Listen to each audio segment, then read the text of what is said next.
Good evening everybody. Paper 7 पढ़ाऊंगा आप लोगों को। Paper 7 part 2।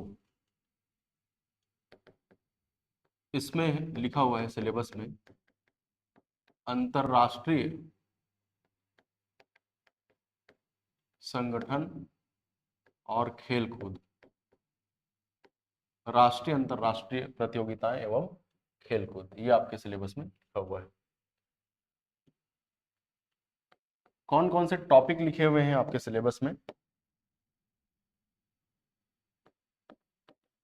टॉपिक है संयुक्त राष्ट्र संघ एवं उसके सहयोगी संगठन। संयुक्त राष्ट्र एवं उसके सहयोगी संगठन। दूसरा टॉपिक है अंतरराष्ट्रीय मुद्रा कोष, IMF, इंटरनेशनल मॉनेटरी फंड। फिर तीसरा लिखा हुआ है विश्व बैंक, वर्ल्ड बैंक। सिलेबस साथ साथ नोट करते जाइए। फिर लिखा हुआ है सिलेबस में एशियाई विकास बैंक,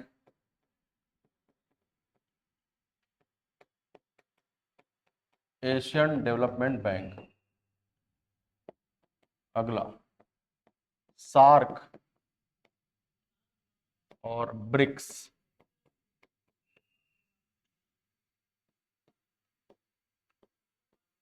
अन्य द्विपक्षीय एवं क्षेत्रीय समूह।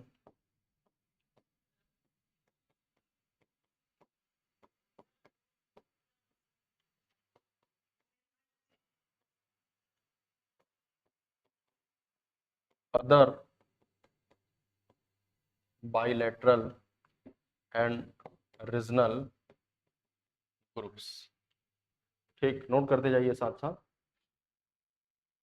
पेपर 7 पार्ट 2 अंतरराष्ट्रीय संगठन एवं खेलकूद। कौन कौन सा टॉपिक है सिलेबस में? संयुक्त राष्ट्र एवं उसके सहयोगी संगठन, अंतरराष्ट्रीय मुद्रा कोष, इंटरनेशनल मॉनेटरी फंड, विश्व बैंक, वर्ल्ड बैंक, एशियाई विकास bank, Asian development bank, SAARC, BRICS, द्विपक्षीय एवं क्षेत्रीय समूह, other bilateral and regional groups.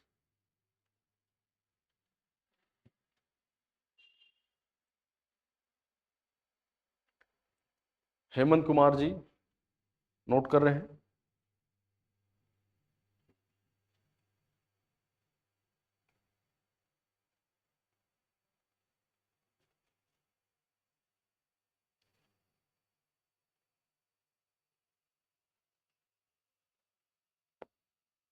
अगला टॉपिक है विश्व व्यापार संगठन,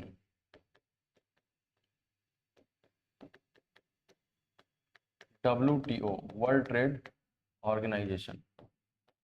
फिर है राष्ट्रीय और अंतरराष्ट्रीय स्तर के खेल कूद एवं प्रतियोगिताएं।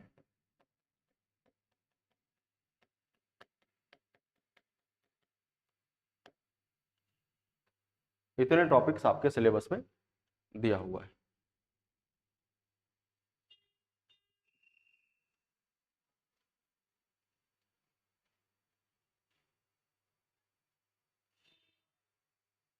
ठीक है, सिलेबस नोट कर लिया। चलिए आगे देखते हैं। पेपर 7 पार्ट 2 टोटल 50 नंबर के प्रश्न आएंगे, जिसमें 2 नंबर के 6 प्रश्न पूछे जाते हैं, 4 नंबर के 3 प्रश्न, 8 नंबर के 2 प्रश्न, 10 नंबर के 2 पूछे जाएंगे, लेकिन आपको बनाना एक प्रश्न है। ठीक, तो ये 2 छके 12 हो गया, 4 तिया 12, 8 दूने 16 और ये 10। टोटल 50 नंबर के प्रश्न पूछे जाते हैं पेपर 7 पार्ट 2 में। ठीक, 2 नंबर के प्रश्नों को 30 शब्दों में आंसर करना है, 4 नंबर के प्रश्नों को 60 शब्दों में, 8 नंबर के प्रश्नों का उत्तर लिखना है 100 शब्दों में, और 10 नंबर के प्रश्नों का उत्तर लिखना है 125 वर्ड्स में। ठीक, 2024 मेंस में जो आंसर शीट थी वो थी पोर्ट्रेट मोड में, ये ऐसा जैसे आपकी कॉलेज कॉपी होती है। ठीक, इसके पहले के मेंस में जो आंसर शीट होती थी वो ऐसा लैंडस्केप मोड में होता था, ऐसा। ठीक है, तो 2024 मेंस में आंसर शीट ऐसा रहा, तो संभावना है कि 2025 मेंस में भी आंसर शीट आपकी ऐसा ही रहे, पोर्ट्रेट मोड में। ठीक, तो 2024 मेंस में कितना कितना स्पेस था ये भी मैं बता देता हूं। 2 नंबर के प्रश्न के लिए 5 लाइन का स्पेस था, 5 लाइन आपको मिलेंगे 2 नंबर के प्रश्न के लिए। 4 नंबर के लिए 10 लाइन मिलेंगे।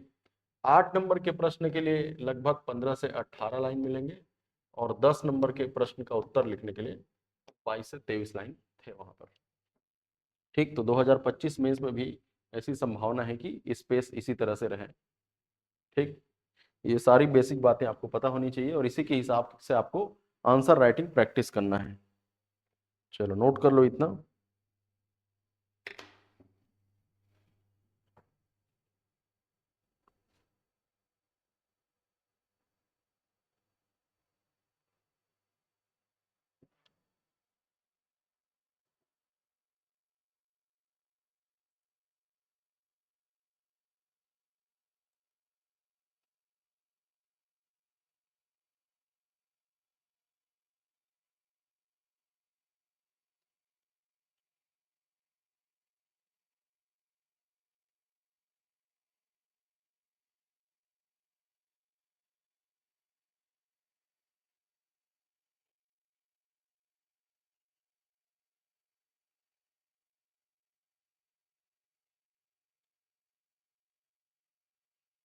ठीक है, चलिए आगे बढ़ेंगे। अब हम सीधे सिलेबस पर आएंगे। संयुक्त राष्ट्र एवं उसके सहयोगी संगठन, चैप्टर नंबर 1, हेडिंग दीजिएगा।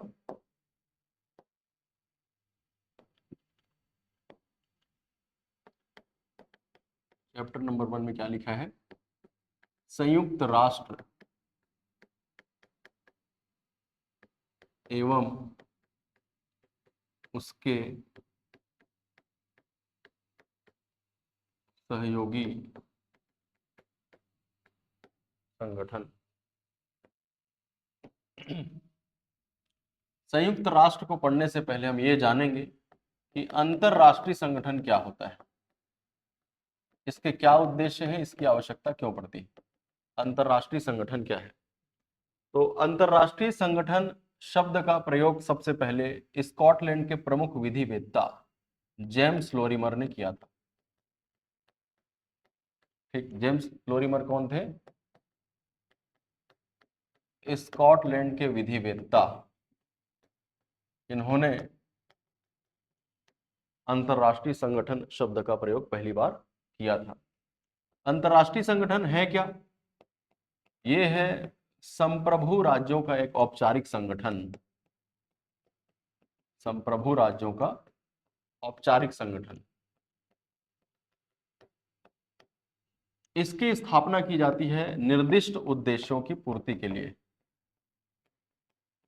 निर्दिष्ट उद्देश्यों की पूर्ति के लिए इसकी स्थापना की जाती है। निर्दिष्ट उद्देश्य मतलब ऐसे उद्देश्य जो पहले से तय किए गए हैं, पहले से तय किए गए लक्ष्यों को प्राप्त करने के लिए, ठीक है, निर्दिष्ट शब्द का प्रयोग करेंगे। पहले से तय लक्ष्यों को प्राप्त करने के लिए इसकी स्थापना की जाती है, उसी के लिए निर्दिष्ट शब्द प्रयोग करते हैं। ठीक, अंतरराष्ट्रीय संगठन संप्रभु राज्यों का एक औपचारिक संगठन है जो निर्दिष्ट उद्देश्यों की प्राप्ति के लिए स्थापित की जाती है। इस शब्द का प्रयोग सबसे पहले किसने किया? जेम्स लोरिमर ने, जो स्कॉटलैंड के प्रमुख विधिवेत्ता रहे। ठीक,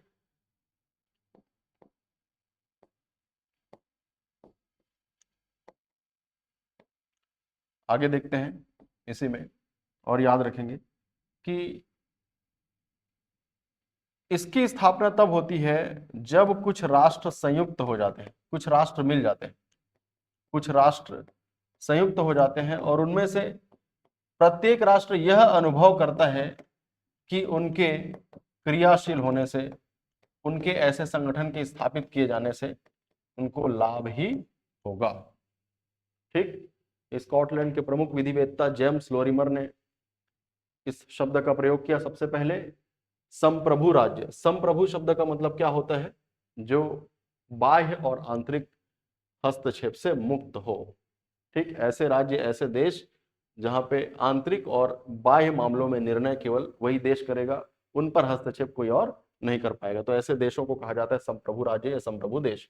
तो संप्रभु देशों का, संप्रभु राज्यों का एक औपचारिक संगठन है जो निर्दिष्ट उद्देश्यों की पूर्ति के लिए स्थापित की जाती है।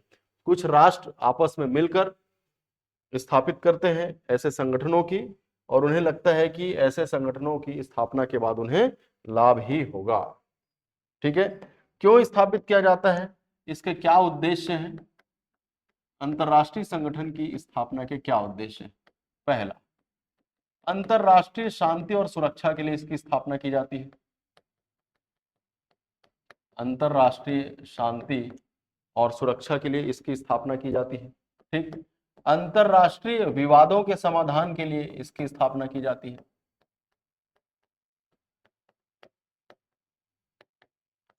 अंतरराष्ट्रीय व्यवस्था को बनाए रखने के लिए इसकी स्थापना की जाती है। अंतरराष्ट्रीय कानून को बनाए रखने के लिए इसकी स्थापना की जाती है।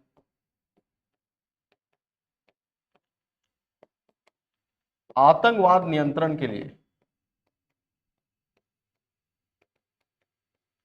और प्राकृतिक आपदा, प्राकृतिक विपत्ति या समस्याओं के समाधान के लिए ऐसे संगठनों की स्थापना की जाती है। ठीक, जैसे पूरी दुनिया में महामारी फैली थी कोरोना, तो उससे निपटने के लिए ऐसे संगठनों की स्थापना की जाती है। प्राकृतिक विपत्ति या समस्या के समाधान के लिए अंतरराष्ट्रीय संगठनों की स्थापना की जाती है।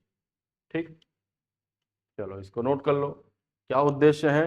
अंतरराष्ट्रीय शांति और सुरक्षा की स्थापना करना, अंतरराष्ट्रीय विवादों का समाधान करना, अंतरराष्ट्रीय व्यवस्था को बनाए रखना, अंतरराष्ट्रीय कानून का पालन करना, आतंकवाद पर नियंत्रण स्थापित करना, प्राकृतिक विपत्ति, है ना, और आपदा या समस्या का समाधान करना।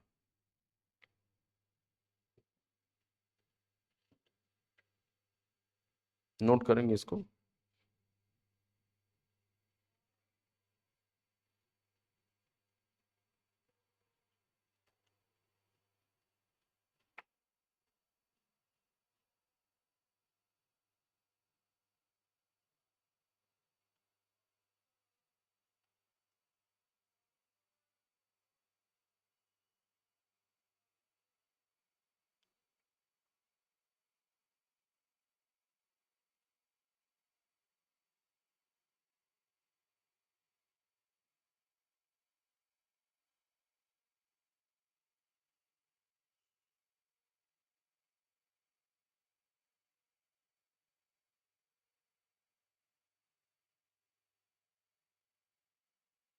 ऑनलाइन कैंडिडेट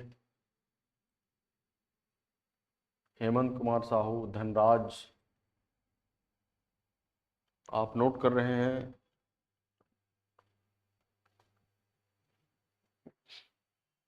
ठीक है, क्या क्या समझ में आया? अंतरराष्ट्रीय संगठन शब्द का प्रयोग सबसे पहले किसने किया? जेम्स लोरिमर, स्कॉटलैंड के प्रमुख विधिवेत्ता थे। यह संप्रभु राज्यों का एक औपचारिक संगठन है जिसकी स्थापना निर्दिष्ट उद्देश्यों की पूर्ति के लिए की जाती है।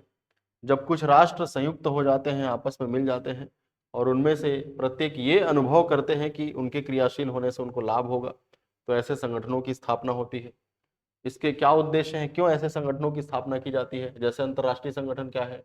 यूएनओ, यूनाइटेड नेशन ऑर्गेनाइजेशन, संयुक्त राष्ट्र संघ, IMF, international monetary fund, world bank, विश्व बैंक, ठीक, एशियाई विकास बैंक, एशियन डेवलपमेंट बैंक, ठीक है, WHO, वर्ल्ड हेल्थ ऑर्गेनाइजेशन, ऐसे संगठनों की स्थापना की जाती है ताकि अंतर्राष्ट्रीय शांति और सुरक्षा स्थापित की जा सके, अंतर्राष्ट्रीय विवादों का समाधान किया जा सके, प्राकृतिक विपत्ति तथा समस्याओं का समाधान करने के लिए WHO, कोरोना या अन्य बीमारियों से निपटने के लिए WHO की स्थापना की गई है। ठीक, अल्पकालीन ऋण प्राप्त करने के लिए, भुगतान संतुलन को जो प्रतिकूल है उसको अनुकूल बनाने के लिए IMF की स्थापना हुई है।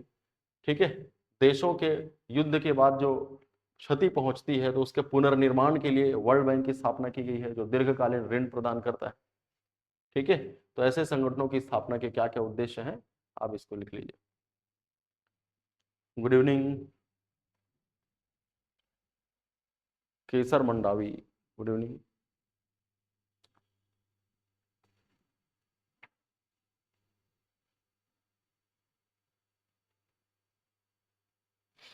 चलिए आगे बढ़ते हैं। अंतरराष्ट्रीय संगठन है क्या, ये आपने समझ लिया। आगे देखते हैं राष्ट्र संघ।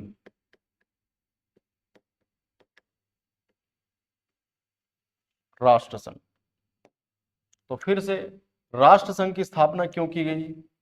अंतरराष्ट्रीय शांति और सुरक्षा की स्थापना के लिए, अंतरराष्ट्रीय विवादों के समाधान के लिए, आतंकवाद नियंत्रण के लिए, प्राकृतिक विपत्ति और समस्याओं के समाधान के लिए।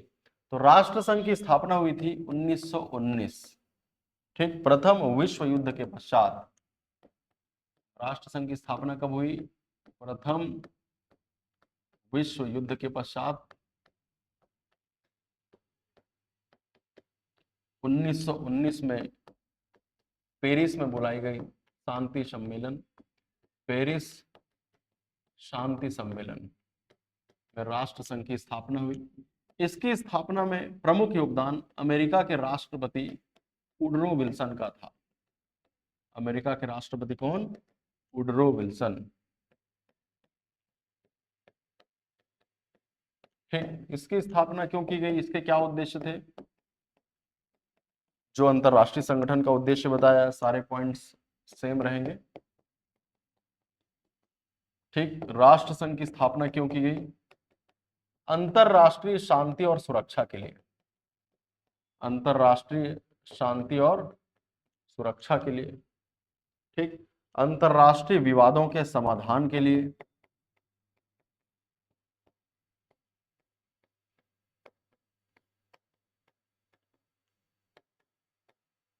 स्थापना की गई युद्ध को रोकने के लिए,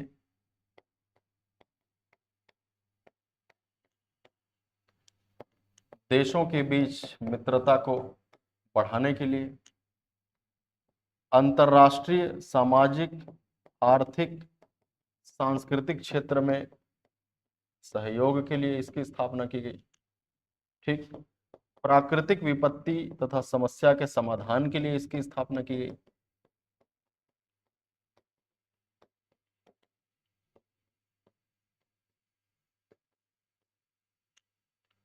ठीक है, आतंकवाद नियंत्रण के लिए इसकी स्थापना की गई। ठीक है, राष्ट्र संघ की स्थापना क्यों की गई?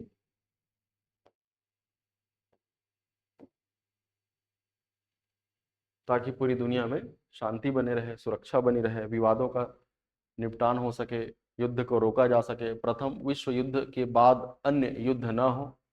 लेकिन ये द्वितीय विश्व युद्ध को रोकने में असफल रहा। फिर से द्वितीय विश्व युद्ध शुरू हुआ 1939 से 1945। तो इसकी असफलता के कारण एक और संगठन की स्थापना की गई जिसका नाम है संयुक्त राष्ट्र संघ, यूनाइटेड नेशन ऑर्गेनाइजेशन, यूएनओ। ठीक, इतना नोट करो। फिर मैं इसकी असफलता के कारण बताता हूं कि राष्ट्र संघ क्यों असफल हुआ।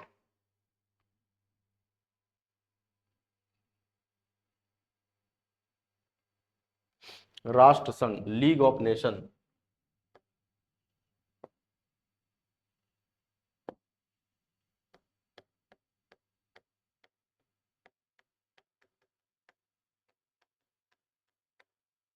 राष्ट्र संघ क्यों असफल हुआ?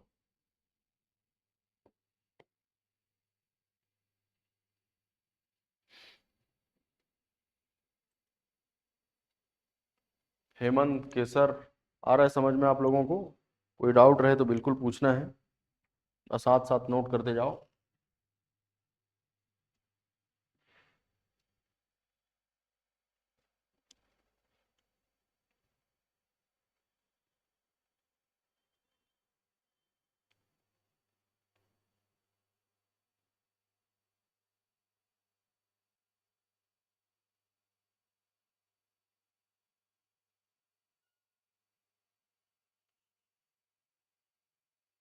ठीक, चलिए आगे बढ़ते हैं।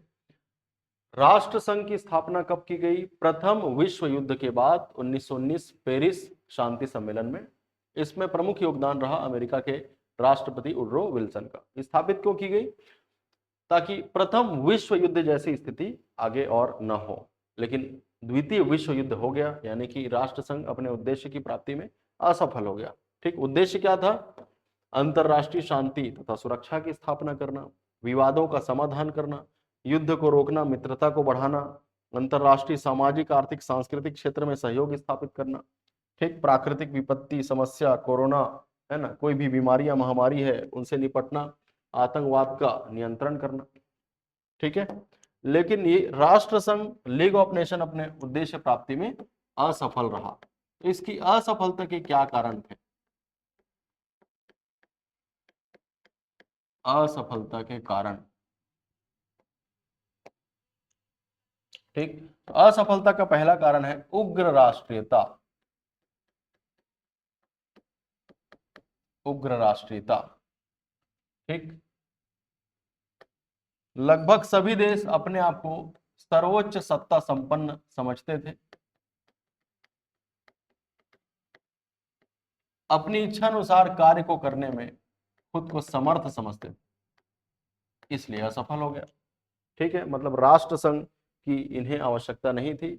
जैसे बड़े देश अमेरिका, जापान, रूसिया, ठीक है, चीन, ये लोग अपने को सर्वोच्च सत्ता संपन्न समझते थे और अपनी इच्छा अनुसार कार्य को करने में अपने आप को समर्थ मानते थे, इसलिए राष्ट्र संघ असफल हो गया।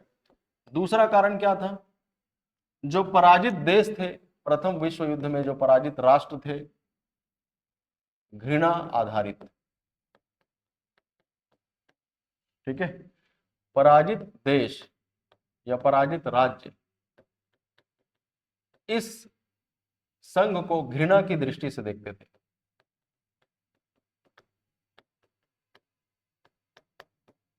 ठीक, युद्ध हुआ, युद्ध में पराजय मिली, तो ऐसे देश इस संघ को, इस राष्ट्र संघ को, इस अंतरराष्ट्रीय संगठन को घृणा की दृष्टि से देखते थे। अगला कारण था सार्वभौमिकता का अभाव। सार्वभौमिकता का अभाव। विश्व शांति के लिए जरूरी है कि सभी देश इसके सदस्य बने, किंतु ऐसा नहीं हो सका। विश्व शांति के लिए जरूरी है कि सभी देश अंतरराष्ट्रीय संगठन के सदस्य हो, लेकिन ऐसा नहीं हो पाया, इसलिए राष्ट्र संघ असफल हो गया। ठीक, इसमें संयुक्त राज्य अमेरिका का भी सहयोग नहीं मिल पाया। संयुक्त राज्य अमेरिका का असहयोग। ठीक, संयुक्त राज्य अमेरिका का असहयोग। राष्ट्र संघ की स्थापना में वुडरो विल्सन, जो अमेरिका के राष्ट्रपति थे, इसका महत्वपूर्ण योगदान था।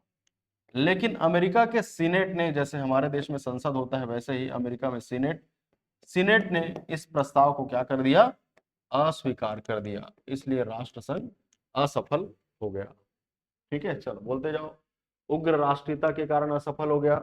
उग्र राष्ट्रीयता मतलब सर्वोच्च सत्ता संपन्न जो देश थे वो अपने आप को समर्थ मानते थे किसी भी कार्य को, किसी भी समस्या को निपटाने के लिए, कार्य करने के लिए। ठीक, इसलिए असफल हुआ।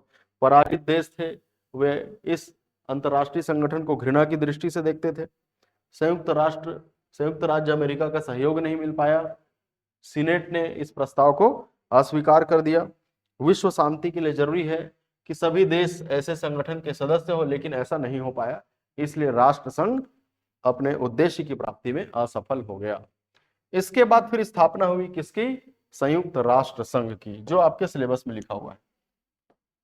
एक संयुक्त राष्ट्र संघ को पढ़ने से पहले इसकी पृष्ठभूमि जाननी जरूरी थी, इसलिए मैंने बताया कि राष्ट्र संघ की स्थापना कब हुई, कैसे हुई और उसके क्या उद्देश्य थे, और उसके पहले भी आपने जाना कि अंतरराष्ट्रीय संगठन क्या होता है। ठीक, अब हम देखेंगे संयुक्त राष्ट्र संघ, यूनाइटेड नेशन ऑर्गेनाइजेशन।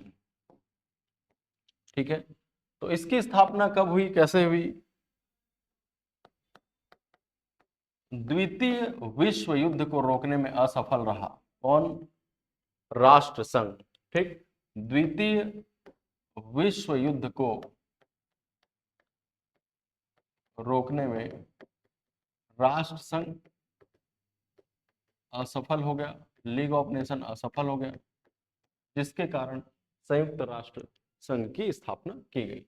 ठीक, तो सबसे पहले 1941 में अमेरिका के राष्ट्रपति इस समय थे डी रूजवेल्ट। कहाँ के राष्ट्रपति? अमेरिका के राष्ट्रपति।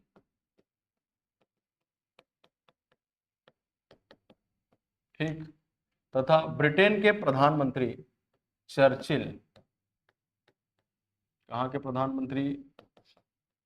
ब्रिटेन के प्रधानमंत्री। इन्होंने अटलांटिक चार्टर पर हस्ताक्षर किया। अटलांटिक चार्टर पर क्या किया? हस्ताक्षर किया, ताकि विश्व शांति के लिए एक निकाय बन सके।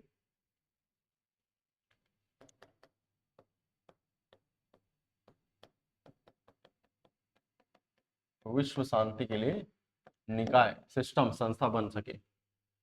ठीक, इसी को संयुक्त राष्ट्र संघ के जन्म का सूचक माना जाता है। इसी अटलांटिक चार्टर में जो हस्ताक्षर हुआ, इसी को संयुक्त राष्ट्र संघ के जन्म का सूचक माना जाता है। ठीक, संयुक्त राष्ट्र संघ की स्थापना कैसे हुई? द्वितीय विश्व युद्ध को रोकने में राष्ट्र संघ असफल रहा। ठीक, 1941 में अमेरिका के राष्ट्रपति डी रूजवेल्ट तथा ब्रिटेन के प्रधानमंत्री चर्चिल, नाम आपने सुना होगा, भारत के इतिहास में पढ़ा होगा। ठीक है, इन्होंने अटलांटिक चार्टर पर हस्ताक्षर किया ताकि विश्व शांति के लिए एक निकाय बन सके, एक संस्था बन सके। इसी को संयुक्त राष्ट्र संघ के जन्म का सूचक माना जाता है। ठीक है, साथ साथ नोट करते जाइए, और कोई भी डाउट रहे तो बिल्कुल पूछ लेना है। ठीक है, चलिए आगे बढ़ते हैं। और क्या हुआ? 1942 में वाशिंगटन में 26 देशों ने संयुक्त राष्ट्र चार्टर पर हस्ताक्षर किया। 26 देशों ने संयुक्त राष्ट्र के चार्टर पर हस्ताक्षर किया। इसमें भारत भी शामिल था। भारत भी शामिल था। इसका मतलब भारत संयुक्त राष्ट्र संघ के संस्थापक सदस्यों में शामिल रहा। फिर 1943 में सामान्य सुरक्षा से संबंधित मास्को घोषणा पर हस्ताक्षर हुआ। सामान्य सुरक्षा से संबंधित मास्को घोषणा पर हस्ताक्षर हुआ। कब हुआ?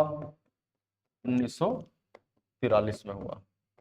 याद भी करते जाइए। 1941 में डी रूजवेल्ट अमेरिका के राष्ट्रपति और चर्चिल ब्रिटेन के प्रधानमंत्री ने अटलांटिक चार्टर पर हस्ताक्षर किया ताकि विश्व शांति के लिए एक निकाय बन सके। इसी को संयुक्त राष्ट्र संघ के जन्म का सूचक माना जाता है।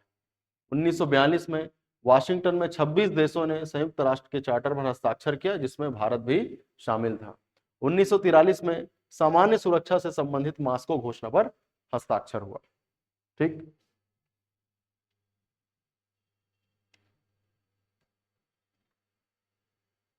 ठीक है, चलिए आगे देखते हैं।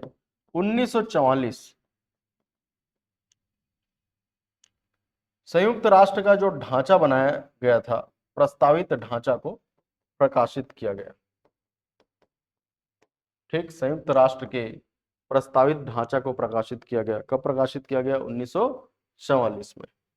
फिर आगे चलकर सैन फ्रांसिस्को में सम्मेलन बुलाया गया 25 अप्रैल 1945 को। 25 अप्रैल 1945 सैन फ्रांसिस्को में बुलाया गया सम्मेलन। ठीक, यहां पर संयुक्त राष्ट्र का संविधान तैयार किया गया, सिद्धांत तैयार किया गया। ठीक है, जिसे 24 अक्टूबर 1945 को लागू कर दिया। इसलिए 24 अक्टूबर को संयुक्त राष्ट्र दिवस के रूप में मनाया जाता है।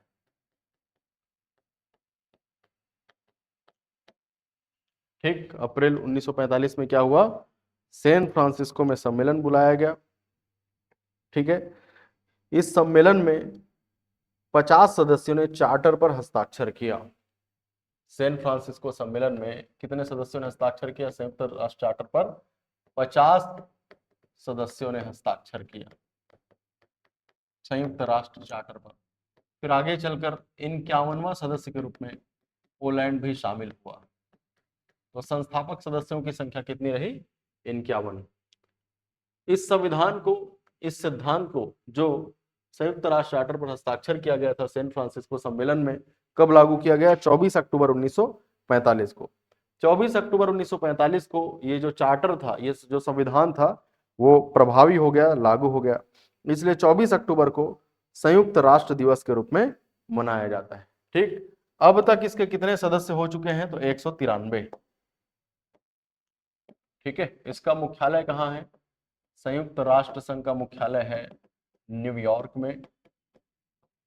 और सदस्यों की संख्या अब तक कितनी हो चुकी है? 193। ठीक, आगे हम पढ़ेंगे कि इसकी सदस्यता प्राप्त करने के लिए क्या प्रोसेस है। ठीक है, और इसके कौन कौन से अंग होते हैं, इसके उद्देश्य क्या है, कार्य क्या है, इसका ध्वज क्या है, सारा चीज हम डिटेल से पढ़ेंगे। अभी यहां तक किसी को कोई भी डाउट हो तो पूछ सकते हैं। ठीक,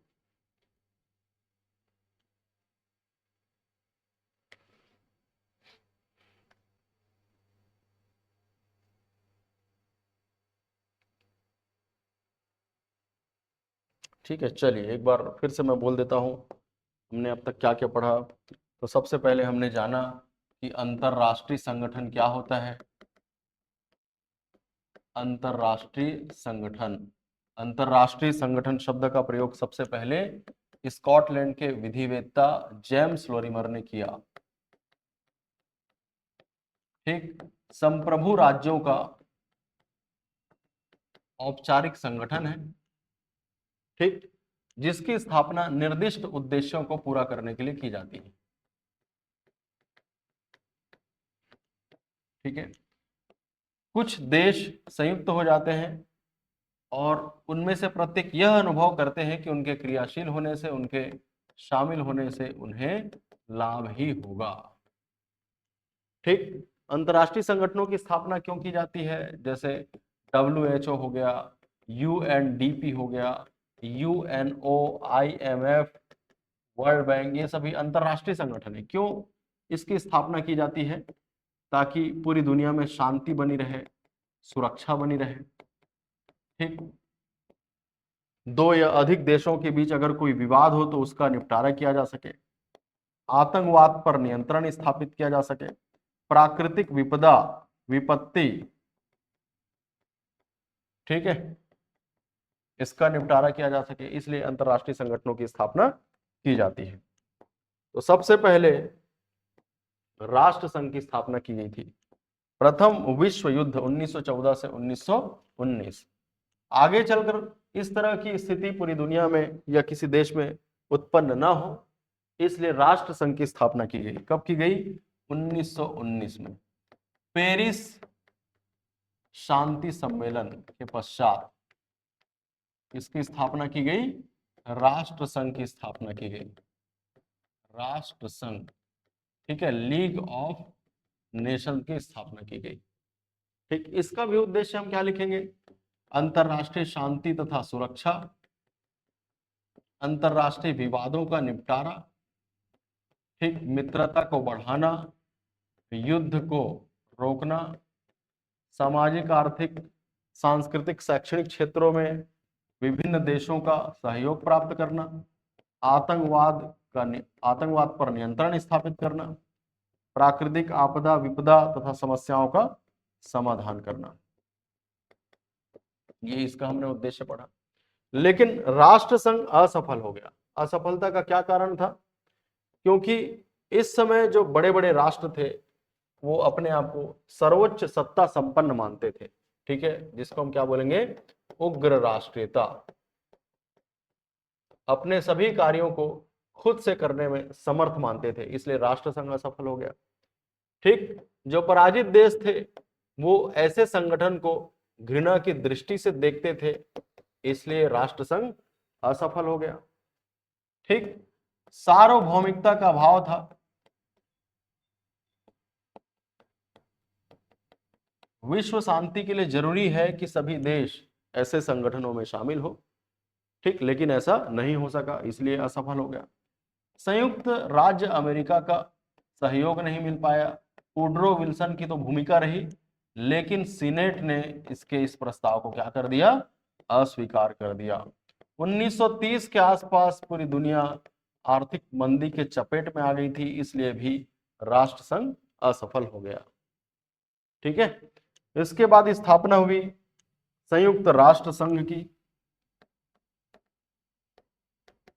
संयुक्त राष्ट्र संघ द्वितीय विश्व युद्ध के बाद, ठीक, द्वितीय विश्व युद्ध को रोकने में असफल हुआ कौन?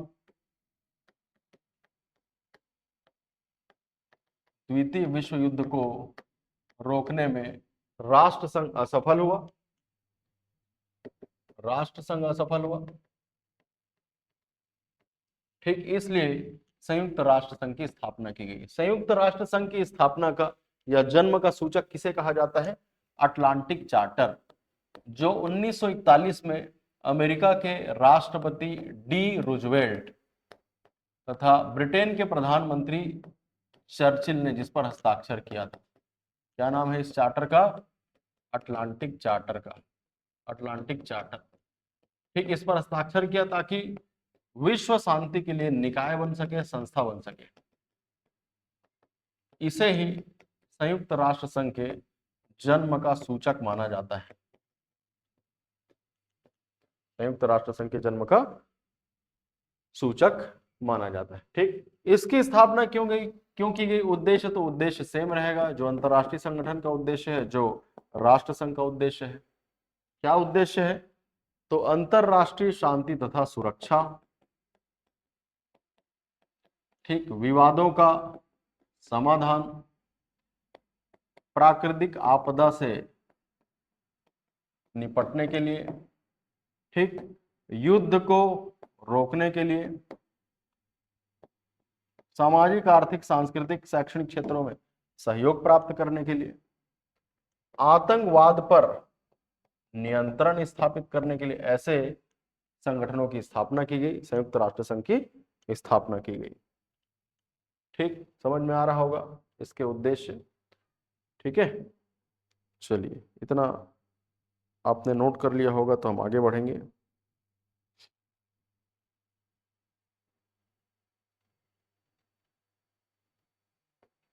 उन्नीस सौ 41 के बाद आपको 1942 भी याद रखना है, 1943, 1944, 25 अप्रैल 1945 याद रखिए, फिर याद रखिए 24 अक्टूबर 1945। 1942 में याद रखेंगे वाशिंगटन में 26 देशों ने हस्ताक्षर किया था, जिसमें भारत भी शामिल था। किस पर हस्ताक्षर किया था? संयुक्त राष्ट्र चार्टर पर। 1943 में याद रखेंगे मास्को घोषणा पर हस्ताक्षर हुआ, सामान्य सुरक्षा से संबंधित। 1944 में याद रखना है कि संयुक्त राष्ट्र का जो ढांचा बनाया गया था उसे क्या किया गया? प्रकाशित किया गया। 25 अप्रैल 1945 को याद रखना है कि सैन फ्रांसिस्को में सम्मेलन बुलाया गया। सैन फ्रांसिस्को में सम्मेलन बुलाया गया। इस सम्मेलन में 50 सदस्य देशों ने, 50 राष्ट्रों ने हस्ताक्षर किया। 51वां पोलैंड था। तो इन संस्थापक सदस्यों की संख्या कितनी थी? 51। इसमें भारत भी शामिल था। ठीक, संयुक्त राष्ट्र संघ का चार्टर तैयार हो गया। उसे लागू कब किया गया, प्रभावी कब किया गया? 24 अक्टूबर को। इसलिए 24 अक्टूबर को संयुक्त राष्ट्र दिवस के रूप में मनाया जाता है। 193 सदस्य देश हैं वर्तमान में और इसका मुख्यालय कहाँ पर है? न्यूयॉर्क में। ठीक है, तो ये बेसिक बातें आपको पता चली, इसका उद्देश्य पता चला। इसके बाद देखते हैं संयुक्त राष्ट्र संघ के सिद्धांत। ठीक, संयुक्त राष्ट्र संघ में क्या क्या याद रखना है कि अटलांटिक चार्टर को संयुक्त राष्ट्र संघ के जन्म का सूचक माना जाता है, जिस पर किसने हस्ताक्षर किया? अमेरिका के राष्ट्रपति डी रूजवेल्ट और ब्रिटेन के प्रधानमंत्री चर्चिल ने। ठीक, 1942 क्या याद रखेंगे? वाशिंगटन में 26 देशों ने हस्ताक्षर किया संयुक्त राष्ट्र चार्टर पर, जिसमें भारत भी शामिल था। 1943 में याद रखना है सामान्य सुरक्षा से संबंधित मास्को घोषणा पर चर्चा हुई है ना, हस्ताक्षर किया गया। 1944 में याद रखना है कि संगठन का जो ढांचा था उसको प्रकाशित किया गया। 25 अप्रैल 1945 को याद रखेंगे कि सैन फ्रांसिस्को में सम्मेलन हुआ, 50 देशों ने संयुक्त राष्ट्र चार्टर पर हस्ताक्षर किया, संविधान तैयार हो गया, जिसे 24 अक्टूबर 1945 को लागू किया गया, प्रभावित किया गया। इसलिए 24 अक्टूबर को संयुक्त राष्ट्र दिवस के रूप में मनाया जाता है। ठीक, उद्देश्य क्या लिखेंगे? अंतरराष्ट्रीय शांति तथा सुरक्षा, अंतरराष्ट्रीय विवादों का निपटारा, प्राकृतिक आपदा पर नियंत्रण, युद्ध को रोकना, मित्रता को बढ़ाना, आतंकवाद पर नियंत्रण स्थापित करना। ठीक, अंतरराष्ट्रीय सामाजिक, आर्थिक, सांस्कृतिक, शैक्षणिक क्षेत्रों में सहयोग प्राप्त करना। ठीक है, इसके बाद देखते हैं संयुक्त राष्ट्र संघ के सिद्धांत।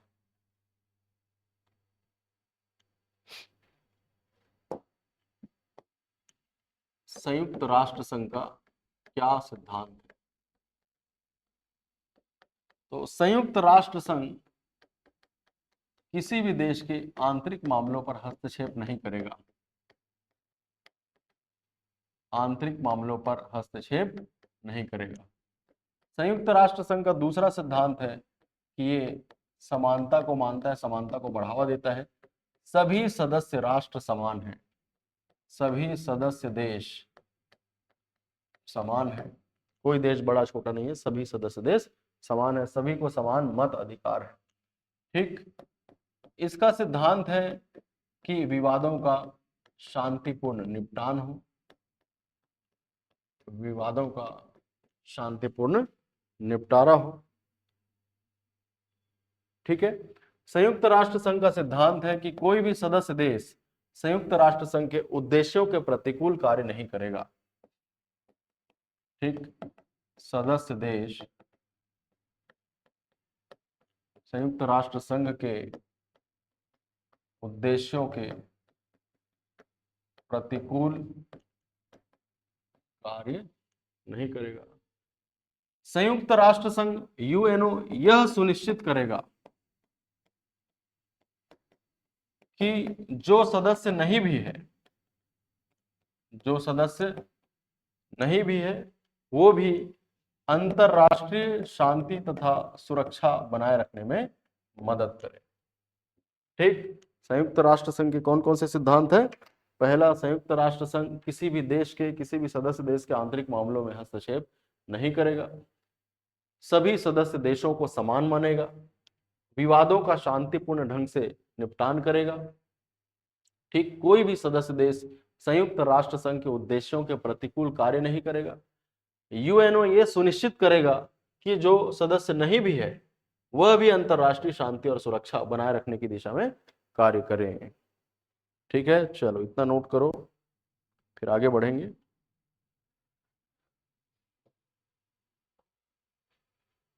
ऑनलाइन कैंडिडेट्स केसर, हेमंत नोट करते जाइए।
ठीक है, तो संयुक्त राष्ट्र संघ की स्थापना आपने जाना, उद्देश्य जाना, सिद्धांत जाना।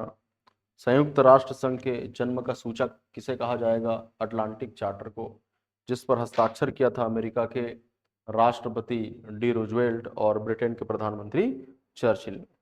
24 अक्टूबर 1945 को जो संयुक्त राष्ट्र चार्टर का संविधान था, सिद्धांत था, उसे लागू कर दिया। यह सिद्धांत कहाँ पर बनाया गया था? सैन फ्रांसिस्को सम्मेलन में, जिस पर 50 सदस्य देशों ने हस्ताक्षर किया था, जिसमें आगे 51वां सदस्य के रूप में पोलैंड भी शामिल हुआ था। भारत भी संस्थापक सदस्यों में शामिल है। ठीक है, सिद्धांत हो गया। सिद्धांत के बाद आगे देखते हैं कि मान्यता प्राप्त भाषा, संयुक्त राष्ट्र संघ में मान्यता प्राप्त भाषाएं कौन कौन सी हैं?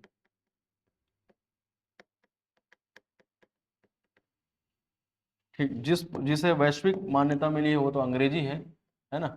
मान्यता प्राप्त भाषा है अरबी, चीनी, फ्रेंच, रूसी, अंग्रेजी, स्पेनिश, ये मान्यता प्राप्त भाषाएं। ठीक, संयुक्त राष्ट्र संघ का ध्वज भी है, जिसे 1947 में अपनाया गया। ठीक, ये जो ध्वज है, ये इस पर क्या बना हुआ है, तो ये ऐसा जैतून वृक्ष की शाखाओं से, ये जैतून वृक्ष की शाखाएं हैं।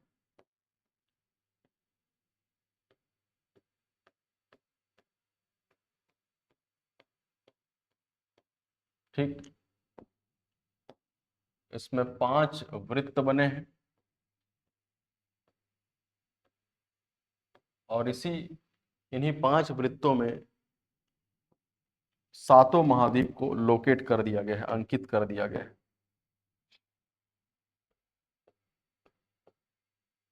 ठीक है, उत्तरी अमेरिका, दक्षिणी अमेरिका, इधर यूरोप है, अफ्रीका है, एशिया है, ऑस्ट्रेलिया है, अंटार्कटिका है।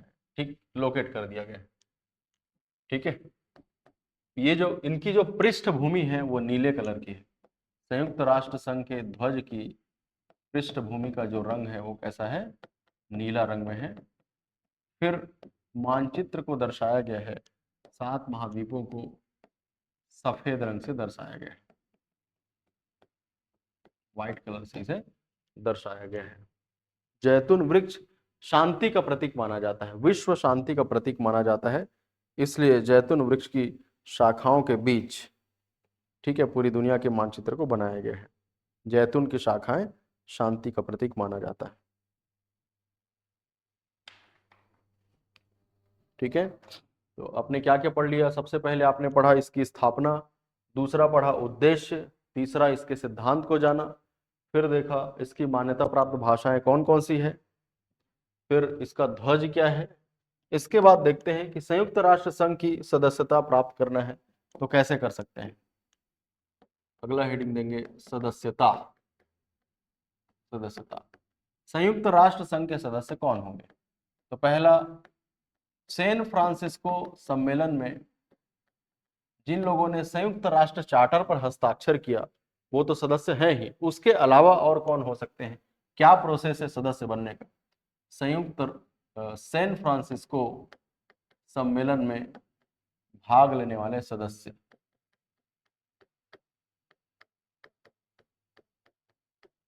संयुक्त राष्ट्र संघ के सदस्य हो गए। ठीक, इसके अलावा जैसे सैन फ्रांसिस्को सम्मेलन में कितने लोगों ने संयुक्त राष्ट्र चार्टर पर हस्ताक्षर किया? 50 लोगों ने। ठीक, फिर +1 पोलैंड शामिल हुआ। इसके बाद अभी वर्तमान में इसके सदस्यों की संख्या 193 हो चुकी है। तो ये 193 देश कैसे इसके सदस्य बन चुके हैं? ठीक, तो इसका क्या प्रोसेस है? सबसे पहले सदस्य बनने के लिए आवेदन करना होगा महासचिव को। ठीक है, संयुक्त राष्ट्र संघ का सदस्य बनने के लिए किसको आवेदन करना होगा? संयुक्त राष्ट्र संघ के महासचिव को आवेदन करना होगा। ठीक,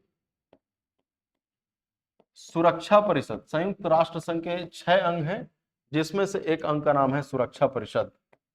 सुरक्षा परिषद के सदस्यों की संख्या 15 है, जिसमें से 5 स्थायी है,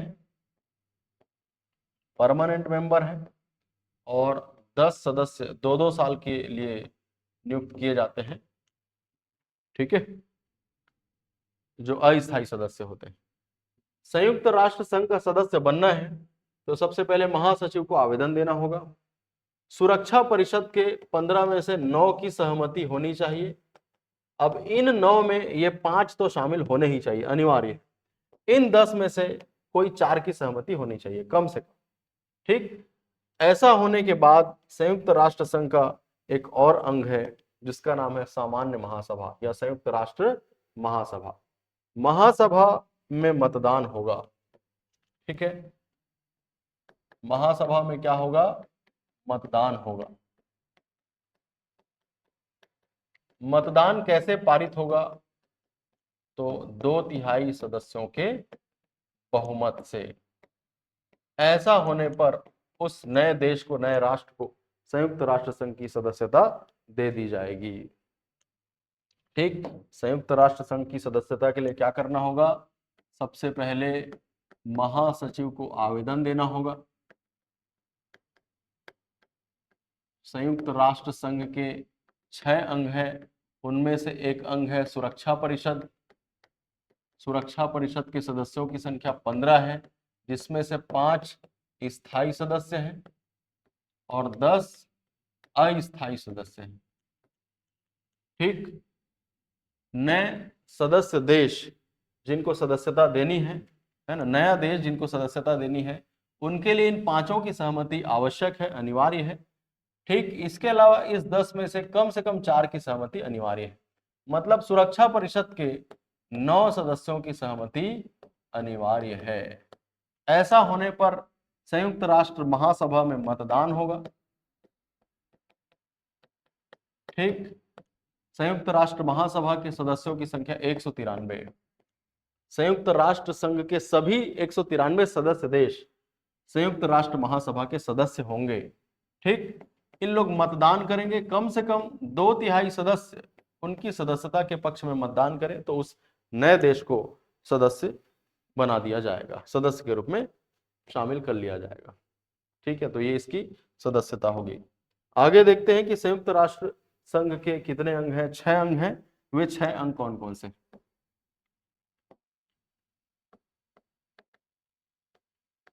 संयुक्त राष्ट्र संघ के 6 अंग। पहला, सामान्य महासभा।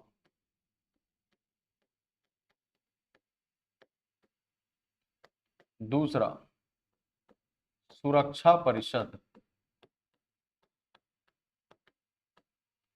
तीसरा, आर्थिक तथा सामाजिक परिषद।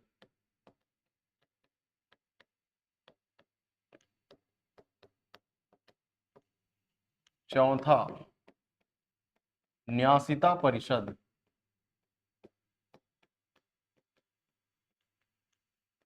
पांचवा, अंतरराष्ट्रीय न्यायालय।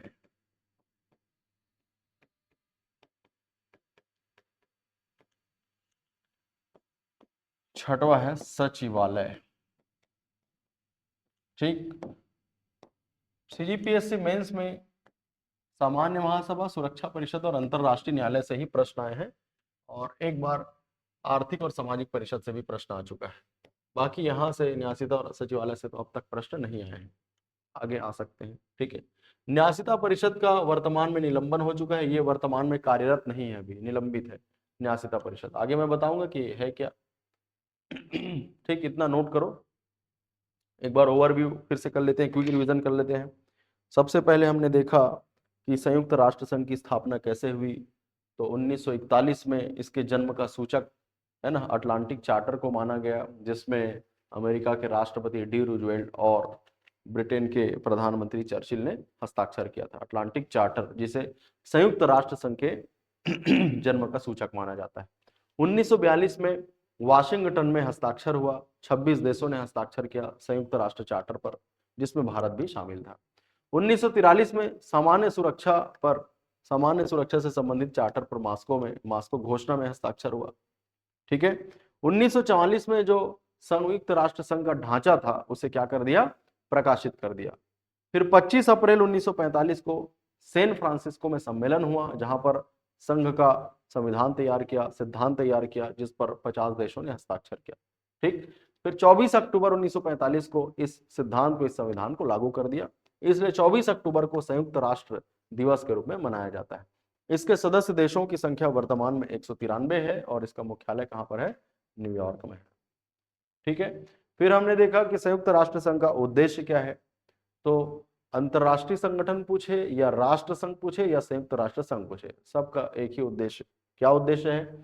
अंतरराष्ट्रीय शांति और सुरक्षा, अंतरराष्ट्रीय विवादों का समाधान करना, युद्ध को रोकना, ठीक है, मित्रता को बढ़ाना, सामाजिक, आर्थिक, सांस्कृतिक और शैक्षणिक क्षेत्रों में सहयोग प्राप्त करना या सहयोग देना, ठीक है, आतंकवाद पर नियंत्रण करना, प्राकृतिक विपत्ति या समस्याओं का समाधान करना। ये हमने उद्देश्य पढ़ा।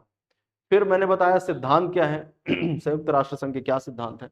तो संयुक्त राष्ट्र संघ किसी भी देश के, किसी भी सदस्य देश के आंतरिक मामलों पर हस्तक्षेप नहीं करेगा। संयुक्त राष्ट्र संघ मानेगा कि सभी सदस्य देश समान हैं। ठीक, संयुक्त राष्ट्र संघ के उद्देश्य के प्रतिकूल कोई भी देश, कोई भी सदस्य देश कार्य नहीं करेगा। यहां तक कि संयुक्त राष्ट्र संघ ये भी सुनिश्चित करेगा कि जो संयुक्त राष्ट्र संघ के सदस्य नहीं है, जो संयुक्त राष्ट्र संघ के सदस्य नहीं है, वे भी अंतरराष्ट्रीय शांति और सुरक्षा बनाए रखने की दिशा में कार्य करेंगे। ठीक है, सिद्धांत के बाद मैंने बताया कि इसकी मान्यता प्राप्त भाषाओं की संख्या कितनी है और कौन कौन सी। मान्यता प्राप्त भाषाएं 6 हैं, अरबी, चीनी, फ्रेंच, रूसी, अंग्रेजी और स्पेनिश, ये मान्यता प्राप्त भाषा है। कार्यकारी भाषाएं कौन कौन सी है पूछेगा तो आप लगा सकते हैं अंग्रेजी और फ्रेंच, है ना, ये कार्यकारी भाषा है। वैश्विक स्तर पर अंग्रेजी को मान्यता प्राप्त है। फिर इसके बाद मैंने बताया इसका ध्वज, जिसे 1947 में अपनाया गया, जो जैतून वृक्ष की शाखाओं के बीच में सातों महाद्वीप को अंकित किया गया है ना, 5 संकेंद्रित वृत्त इसमें बनाए गए हैं। ठीक है, जो इस तरह से है, ये ऐसा इस तरह से इसका ध्वज है। ठीक, ध्वज के बाद मैंने बताया कि संयुक्त राष्ट्र के कौन कौन से अंग हैं। तो 6 अंग हैं, सामान्य महासभा, सुरक्षा परिषद, आर्थिक और सामाजिक परिषद, ठीक, न्यासिता परिषद, अंतरराष्ट्रीय न्यायालय और सचिवालय। संयुक्त राष्ट्र संघ के सदस्य बनना है तो क्या प्रोसेस है, ये भी मैंने बताया। सबसे पहले तो आपको ये याद रखना है कि सैन फ्रांसिस्को सम्मेलन में जो 50 और 51वां पोलैंड जो सदस्य थे, उन लोग तो सदस्य हैं ही, उसके अलावा जो सदस्य बने वो कैसे बने होंगे। जैसे वर्तमान में 193 सदस्य देश हैं, तो ये देश संयुक्त राष्ट्र संघ के सदस्य कैसे बने। ठीक, तो सबसे पहले क्या करना होगा, महासचिव को आवेदन देना होगा। फिर हम देखेंगे कि सुरक्षा परिषद के 9 सदस्यों की सहमति मिली है कि नहीं, और उन 9 में 5 सदस्यों की सहमति, जो स्थायी सदस्य हैं, उनकी सहमति मिलनी अनिवार्य है, आवश्यक है। मिला है कि नहीं देखेंगे। ये होने के बाद हम देखेंगे कि महासभा में मतदान होगा और 2/3 सदस्यों की सहमति की आवश्यकता होगी। ऐसा हो जाने पर उस देश को संयुक्त राष्ट्र संघ का सदस्य बना दिया जाएगा।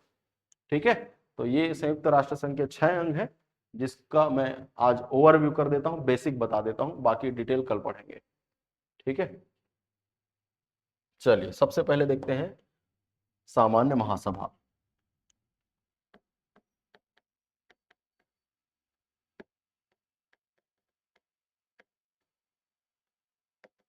ठीक, एकदम बेसिक चीजें मैं बता रहा हूं आज। ठीक, तो सामान्य महासभा मुख्यालय पूछेगा, मुख्यालय कहां पर है, न्यूयॉर्क में है। सदस्य देशों की संख्या कितनी है, 193 सदस्य देश है। स्थापना कब हुई, तो स्थापना 1945 में हुई। सामान्य महासभा के क्या कार्य हैं, सामान्य महासभा का क्या कार्य है, तो 2-3 कार्य जो आपको जानना है। सुरक्षा परिषद के सदस्यों की संख्या कितनी है, सुरक्षा परिषद के सदस्यों की संख्या है 15। इसमें से 5 स्थायी हैं, 10 अस्थायी हैं। इन्हीं 10 अस्थायी सदस्यों की नियुक्ति कौन करता है, महासभा करता है। 2-2 साल के लिए करता है। कितने वर्ष के लिए करेगा, 2 वर्ष। भारत अब तक 8 बार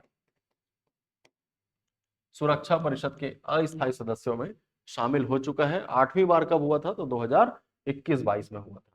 ठीक, इसके अलावा इसका कार्य है कि अंतरराष्ट्रीय न्यायालय के न्यायाधीशों की नियुक्ति करना, ठीक, सुरक्षा परिषद के साथ मिलकर।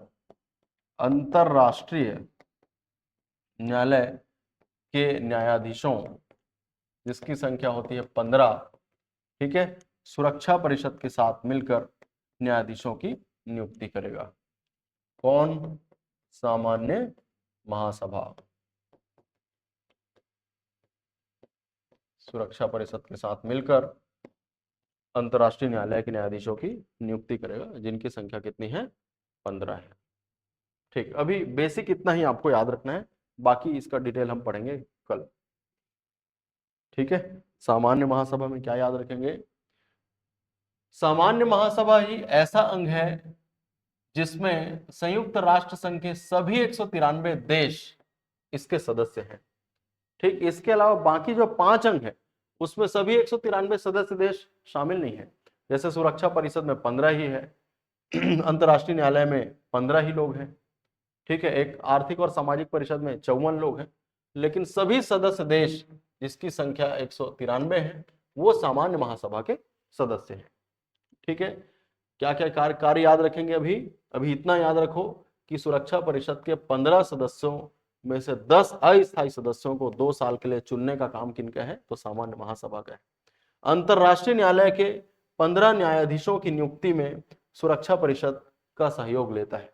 सामान्य महासभा और सुरक्षा परिषद दोनों मिलकर अंतरराष्ट्रीय न्यायालय के 15 न्यायाधीशों की नियुक्ति करते हैं। ठीक है, चलिए दूसरा अंग क्या है? दूसरा अंग है सुरक्षा परिषद।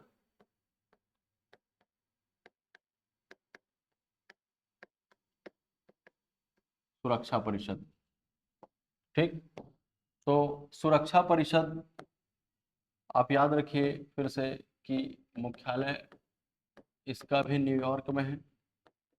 इसके सदस्यों की संख्या कितनी है? 15 है। इसकी स्थापना कब हुई? 1945 में हुई। 15 सदस्य हैं, जिसमें से 5 सदस्य स्थायी हैं, परमानेंट मेंबर है, जिनके पास वीटो पावर है। वीटो पावर मतलब निषेध अधिकार, मना करने की शक्ति। ठीक है, किसी भी प्रस्ताव के पारित होने के लिए इन 5 की सहमति जरूरी है। सभी के पास वीटो पावर है, किसी एक की असहमति उस प्रस्ताव को पारित नहीं होने देगा।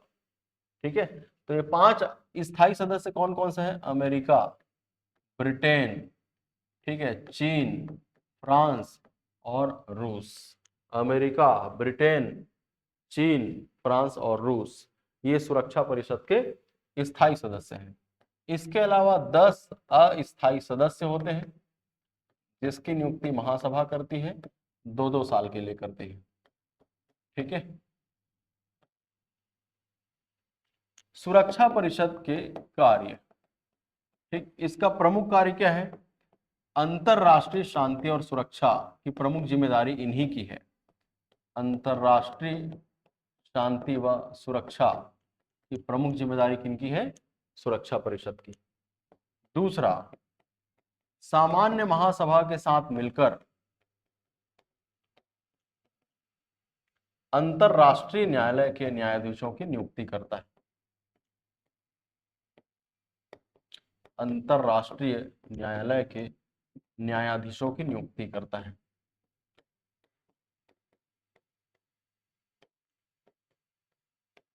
कौन करता है? सुरक्षा परिषद। बस अभी इतना बेसिक याद रखेंगे, आगे हम और इसका डिटेल देखेंगे, है ना। फिर इसका तीसरा अंग क्या है? आर्थिक और सामाजिक परिषद। तीसरा अंग है आर्थिक व सामाजिक परिषद। आर्थिक और सामाजिक परिषद की स्थापना 1945, मुख्यालय न्यूयॉर्क, सदस्यों की संख्या 54, जिसमें से 1/3 सदस्य, ठीक है, 3-3 वर्ष के लिए चुने जाते हैं ताकि निरंतरता बनी रहे। ठीक, इसका क्या काम है? इसका भी काम है विश्व शांति और सुरक्षा, अंतरराष्ट्रीय विवादों का समाधान करना, सतत विकास लक्ष्य के प्रगति की समीक्षा करना इसका कार्य है। सतत विकास लक्ष्य के प्रगति की समीक्षा करना इसका कार्य है। ठीक, इसका कार्य है अंतरराष्ट्रीय सम्मेलन बुलाना, अंतरराष्ट्रीय सम्मेलन बुलाना। इसका कार्य है सामाजिक, आर्थिक, सांस्कृतिक क्षेत्र में, शैक्षणिक क्षेत्र में सहयोग प्राप्त करना। ठीक है, तो ये आर्थिक और सामाजिक परिषद का बेसिक इतना आप याद रखेंगे। इसके बाद इसका चौथा अंग देखते हैं, संयुक्त राष्ट्र संघ का न्यासिता परिषद। न्यासिता परिषद, न्यासिता परिषद वर्तमान में कार्यरत नहीं है, ये हो गया है निलंबित। अंतिम न्यास क्षेत्र कौन था? पलाऊ। तो पलाऊ के स्वतंत्र हो जाने के बाद 1994 में न्यासिता परिषद का निलंबन हो चुका है। न्यास क्षेत्र मतलब पिछड़ा हुआ क्षेत्र या गुलाम देश, ठीक है, जिसे न्यास क्षेत्र के रूप में घोषित कर उसे विकसित या उसे डेवलप किया जाता है। लेकिन अब न्यास क्षेत्र कहीं नहीं है ना। पलाऊ भी एक द्वीपीय देश है, ये जो स्वतंत्र हो चुका है, विकसित हो चुका है मान के चलिए, इसलिए न्यासिता परिषद का क्या कर दिया? निलंबन कर दिया गया है। ठीक है, चलिए आगे देखते हैं। संयुक्त राष्ट्र संघ का अगला जो अंग है वो है अंतरराष्ट्रीय न्यायालय। पांचवा अंग, अंतरराष्ट्रीय न्यायालय। ठीक, तो अंतरराष्ट्रीय न्यायालय के न्यायाधीशों की संख्या कितनी है? 15। इन 15 न्यायाधीशों का कार्यकाल कितना होता है? 9 वर्ष होता है, 9 वर्ष कार्यकाल। ठीक है, अगर इन न्यायाधीशों की बैठक होनी है, सम्मेलन होनी है, तो गणपूर्ति भी इसकी 9 है। किसी भी देश से, किसी भी एक देश से 2 न्यायाधीश नहीं होने चाहिए, 2 न्यायाधीश नहीं होना चाहिए। ठीक, भारत से इस अंतरराष्ट्रीय न्यायालय में कोई न्यायाधीश है? कौन है? कमेंट करके बताएंगे। ऑनलाइन कैंडिडेट केशव, हेमंत, कौन है बताओ? भारत से कोई है क्या अंतरराष्ट्रीय न्यायालय में न्यायाधीश? ठीक है, इन न्यायाधीशों की नियुक्ति कौन करता है? तो सामान्य महासभा और सुरक्षा परिषद। सामान्य महासभा और सुरक्षा परिषद मिलकर करते हैं।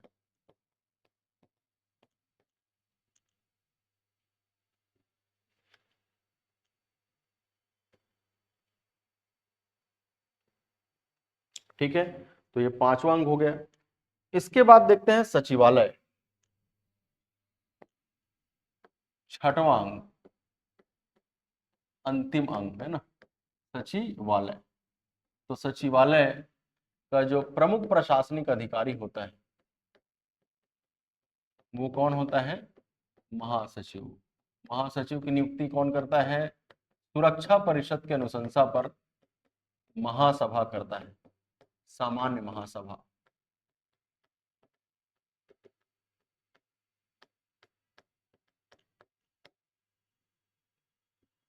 ठीक है, शायद बोर्ड बंद हो गया लग रहा है।